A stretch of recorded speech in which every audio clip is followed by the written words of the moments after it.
Okay, sync audio, clap.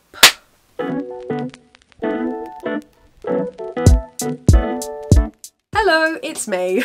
Yes, I am back after a very long absence. In those 2 years, so much has happened. We have continued to struggle through a worldwide pandemic. There have been wars and earthquakes. Also, our last Prime Minister lost to a lettuce, so I let go of my studio, which, as sad as it was, especially after I did so much work on it, I honestly just wasn't feeling it anymore. Every time I walked in, I just felt boxed in.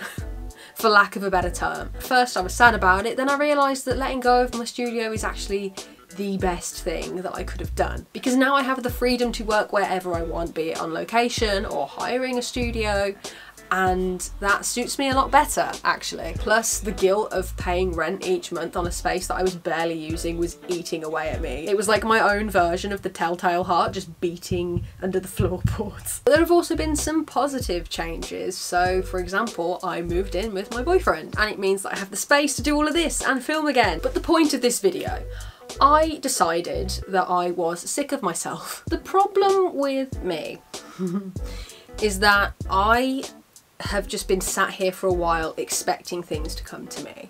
In any industry, not just photography, but any field, you have to persevere and you have to actually go out and find the opportunities. What I've been doing is sat waiting. Is that actually how you advance in your career and life in general? As much as I want to say yes, the answer is in fact no. In order to get work, do you actually have to go out and make some? Yes. When I was starting out in photography a very, very long time ago, I would always get the same advice from established professionals, which was start with the people that you know. Photograph the people around you, your friends, your family, your partner, and practice as much as you possibly can, and in as many locations as you can. Really expand and work that creative muscle. I have not been exercising that creative muscle.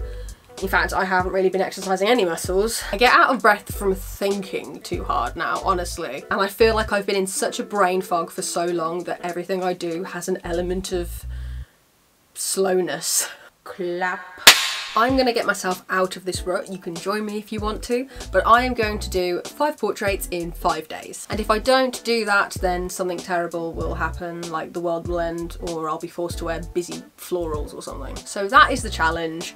And hopefully I can use this challenge as portfolio work, and that portfolio work can go into my website, which I still haven't finished after 2 years. So feel free to join me as I torture myself for fun and personal growth. Okay, so what are the rules? Well, I have to shoot 5 portraits in 5 days using the people around me. So that means no hiring professional models. That will completely defeat the purpose of this exercise. Also, I need to use what I already have to hand, so no buying props, special effect items, or more equipment. I should only use the lighting I have readily available, which can mean natural light or my Profoto lighting. I do have some smoke bombs left over from a previous shoot though, so that'll be fun. Finally, the rule is 5 portraits over a week, no long gaps in between. However, I am self-employed and jobs can pop up very quickly, sometimes I'm super busy, so I'm going to allow myself a forfeit safety net type of thing where I can have a day or 2 in between so long as I make up for it. Now, most if not all of these shoots will be outside, so I will be at the mercy of the weather, British weather. And although we have been spoilt this year with an unusually dry and warm summer, these past 2 weeks have been... oh my god, oh my god, oh my god, oh my god, oh my god! So yeah. Okay, we have our brief, so let's go.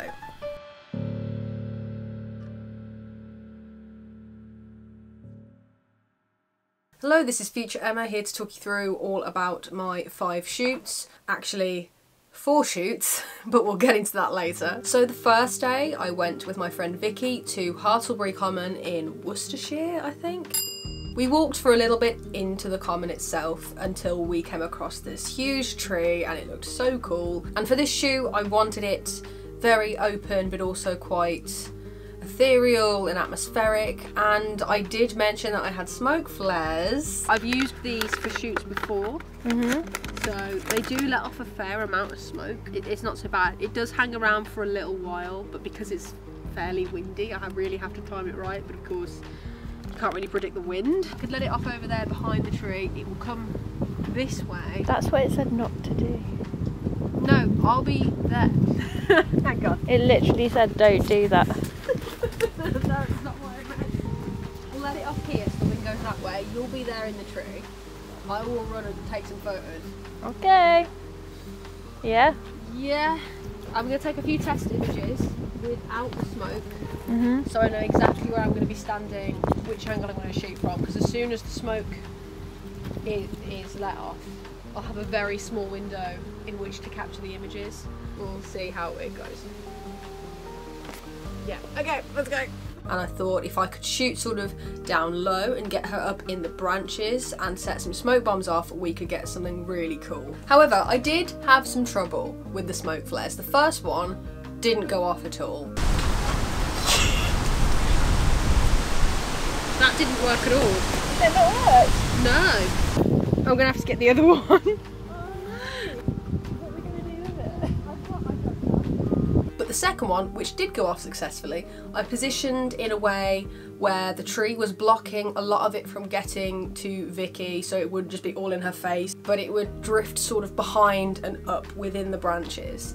And I'm not gonna lie, the effects from that were really cool. I was really happy with the results. The second one, however, I don't know what happened, but somehow the wind changed direction. I'll put it. Yeah. Going in the wrong direction. No, it's not. Oh fuck. Okay. Oh no, that's just fire.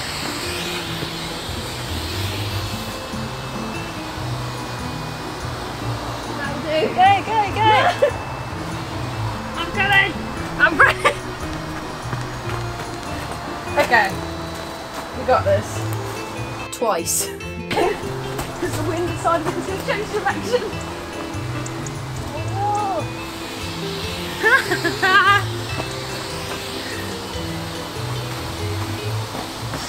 God, I've never ran so much in my life before. But despite the technical difficulties that we had, I was actually really happy with the results I got from that shoot. So that is 1 down, 4 more to go.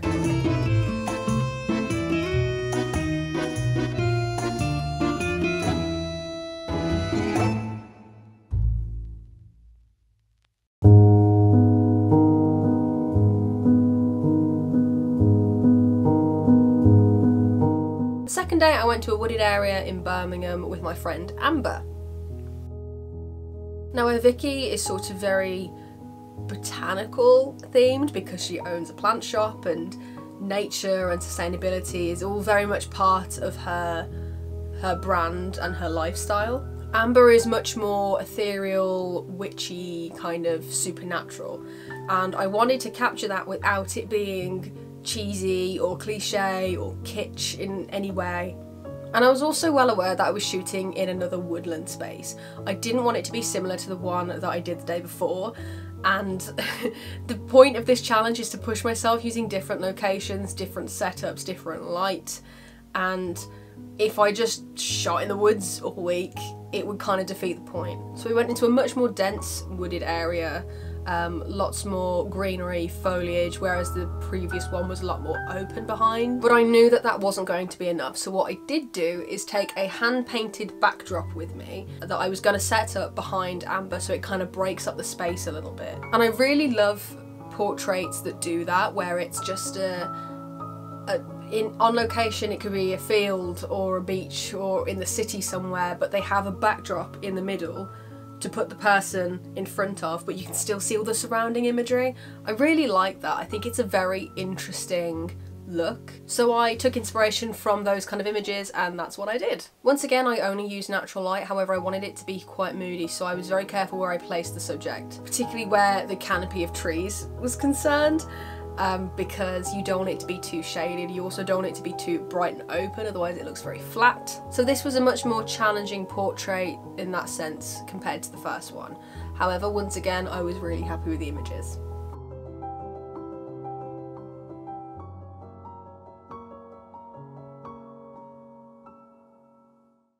Good morning! It is 5:48 AM and I'm just about to leave for a job. I'm picking up Anastasia and assisting her in Stoke-on-Trent. That's Anastasia Jobson, fellow photographer. And yeah, so I didn't, it is technically day 4, but I'm gonna make sure that I catch up. So I didn't do anything yesterday because I was doing admin all day. Then we had to move a load of stock and things for my partner's business and sort of arrange it all, which was quite physically taxing. And then I was just so tired and I had to get an early night. But I'm so glad I allowed myself that forfeit rule because I am going to catch up and I just need to get 3 more portraits in. 3, and then I'm good. Now the 3rd and 4th days, which would have been the Wednesday and Thursday, I'm going to be honest, I did not have time to shoot.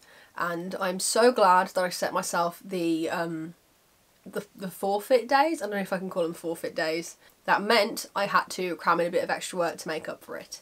So that brings us to technically day 3, the Friday.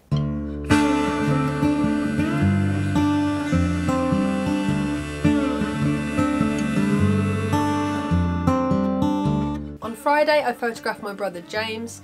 Now my little brother is a musician, he plays bass, guitar, keyboard, flute for some reason. He went through a strange Jethro Tull phase. I didn't want to be too on the nose by including a bass or something like that, you know? I feel like, especially if we're shooting outside and the weather being very unpredictable, I didn't really want to risk any of the equipment that he has. So that was quickly shelved for another time. Instead, we chose to shoot in my garden, and I haven't really mowed my lawn in a while, but that's because there are loads of flowers and the bees are really enjoying them and I just feel really bad, so I'm just gonna leave it for a little longer. However, that kind of lent itself very well to the shoot and the vibe that I was going for. And I know what you're thinking, yet another shoot involving a garden, a field, a woodland space, some grass, right? I was aware of that, I'm aware. So I wanted to change it up even more. Add an off-camera flash to give it a bit more punch. I set up a bed sheet and I hung it over our washing line. I then had these wooden crates, slat type of things, and I used one as a base. And then I had just a chair for him to pose on, and eventually we got rid of the chair and just sat or knelt on the crate itself, and it worked pretty well. And so we used my Profoto B10 for lighting, along with a deep umbrella and a white diffuser. And I angled it just slightly off him to get a kind of I swear to God if I say moody one more time, to get a muted, toned down, slightly painterly look, but not anything too artificial looking. We didn't want it to look uncanny. Hang on, I haven't had my legs like that, just like that. Yeah. Is that better? Yeah. Sure? Yes. You don't look convinced. I am convinced.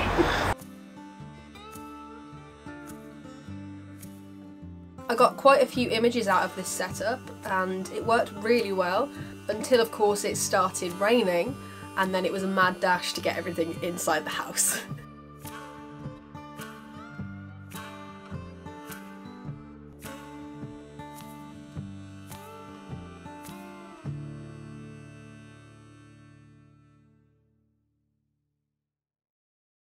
Saturday came and went because, once again, I was very busy with catching up on a lot of work, which then brings us to day 4, which is the Sunday. Now, I needed to shoot indoors in a different location that wasn't a field or garden or forest or a great big tree.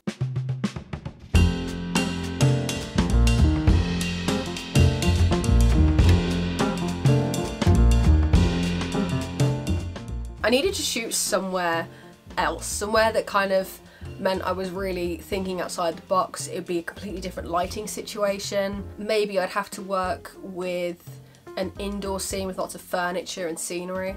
So I photographed my little cousin Emily at Kilo Zero, which is a zero waste, sustainable bar and coffee house. And they're really cool. They're actually owned by the Green Kilo, which is another sustainable grocery store here in Birmingham. But yeah, just gonna talk about them for a second, and also to say a massive thank you to the owners for actually letting me photograph in there and use their space, because it is a beautiful space. Lots of jewel tones and moody greens and blues, and there's gold, and it's so nice. It's a really gorgeous space to photograph in.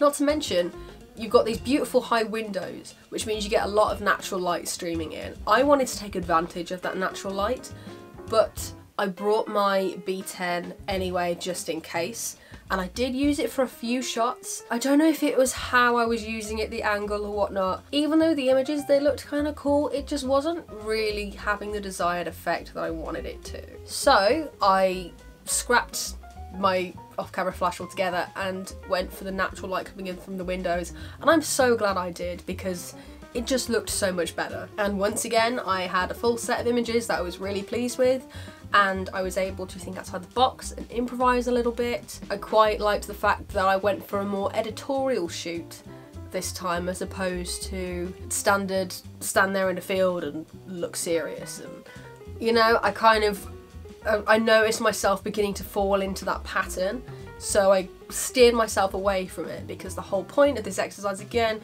is to push myself, challenge myself, think outside the box, and hopefully get some really versatile images that I can use in my portfolio.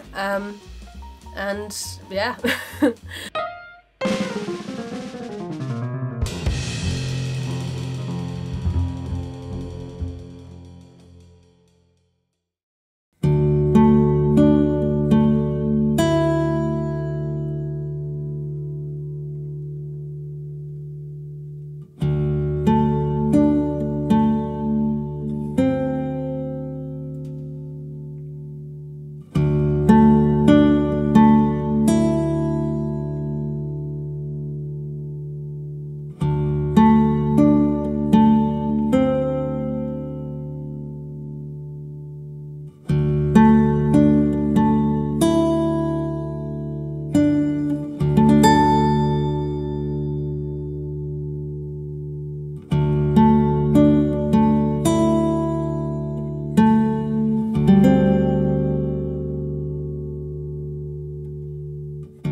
So it ended up being 4 days of portraits instead of 5, but I really don't mind that, because I'm actually really happy with what I did. I'm glad that I went out and strived to take as many photos as I could, as many portraits in as little time as I had. And that's the other thing that I learnt from this challenge, is that before, like months ago, I would have really struggled with this, because I was very much a perfectionist, like taking it to a toxic level of perfectionism where I'd be getting in my own way constantly. And if I only did 4 out of the 5 portraits that I was supposed to do, I would feel really bad. I'd feel like a failure, that I'd let myself down. I would find problems with all the images that I'd taken. But instead of that, I actually feel very proud of the work that I've done, and it doesn't bother me that I only did 4 photos out of 5. Like, it doesn't, yeah, I didn't complete the challenge, I technically failed at it, but 4 out of 5 ain't bad. I went out and I did it, that's the point. And for that, I'm really proud of myself. And I'm also proud of my friends and family who volunteered for this. My friends Vicky and Amber, and my brother James, my cousin Emily. They were all very very cool about having their photos taken. I owe a massive thanks to all of you. Thank you very much. Also thank you to the staff at Kilo Zero for allowing me to use their space. So thank you once again for joining me on this weird little trip. Hope that you have enjoyed watching this video as much as I have enjoyed creating it. I will see you guys in the next video. Bye!